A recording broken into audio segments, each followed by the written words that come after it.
पाहिजे। वंचित मागे बढाओ। लोकशाहीचा गळा घोटणाऱ्या भाजप सरकारचा लोकशाहीचा गळा घोटणाऱ्या भाजप सरकारचा भारतीय संविधान जिंदाबाद जिंदाबाद जिंदाबाद भारतीय संविधान जिंदाबाद जिंदाबाद जिंदाबाद।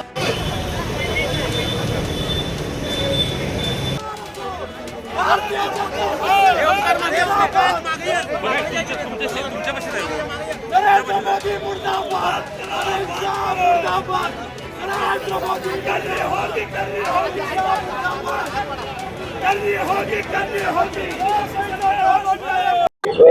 दंगल सदृश परिस्थिती पाहायला मिळते। देशाच्या स्वातंत्र्याची दुसरी लढाई ही 2 दिवसापूर्वी सुरू झाली आहे। सोनम वांगचुक याला ज्या पद्धतीने दवाखान्यामध्ये ऍडमिट केलं ही देशातली दुर्दैवी घटना आहे। या देशामध्ये नरेंद्र मोदी आणि अमित शहाचं हे हुकुमशाहीचं सरकार आहे आणि म्हणून या ठिकाणी लाठीचार्ज जरी केला असता तरी हा जो जनतेचा आवाज आहे ते भारत सरकार दडपू शकणार नाही आहे। आता तुम्ही रास्ता रोको केला काय या ठिकाणी आमची विनंती आहे की सोनम वांगचुकला ज्या पद्धतीने उचलून घेऊन गेले देशाच्या एका लोकशाहीवर आघात केलाय त्याचा निषेध करण्यासाठी सर्व इंडिया आघाडीचे लोक या ठिकाणी रस्त्यावर केले। आज संसदेवर देखील जाऊ दिलेलं नाही, सगळ्यांना त्या ठिकाणी रोखण्याचा प्रयत्न। संसद ही काय नरेंद्र मोदीची काय अमित शहाच्या मालकीची नाही आहे। आमचे लोक त्या ठिकाणी जाणार, संसदेत घुसणार आणि या ठिकाणी कायद्याची संविधानिक कायदे भंग करणार।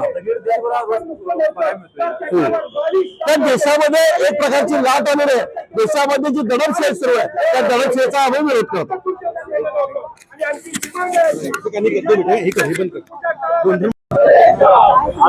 आज सोनम वांगचुक यांना जबरदस्तीनं अटक करून दवाखान्यामध्ये ऍडमिट केलेला आहे।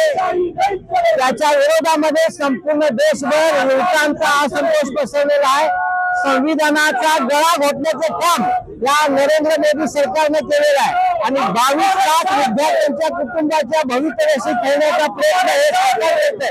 या हिटलरशाहीच्या विरोधामध्ये आज संपूर्ण देशामध्ये असंतोष आहे। कोल्हापूरमध्ये सुद्धा आम्ही संवेदनशील नागरिक म्हणून एक जबाबदार घटक म्हणून सोनम वांगचुक यांना पाठिंबा देण्यासाठी हा रस्ता रोको केलेला आहे आणि या रस्ता रोकोद्वारे आम्ही नरेंद्र मोदींना इशारा देऊ इच्छितो की तुम्ही सोनम वांगचुक यांच्या मागण्या ज्या आहेत त्या मान्य करा, अन्यथा आपल्याला हे सरकार उलटून टाकल्याशिवाय आम्ही राहणार नाही।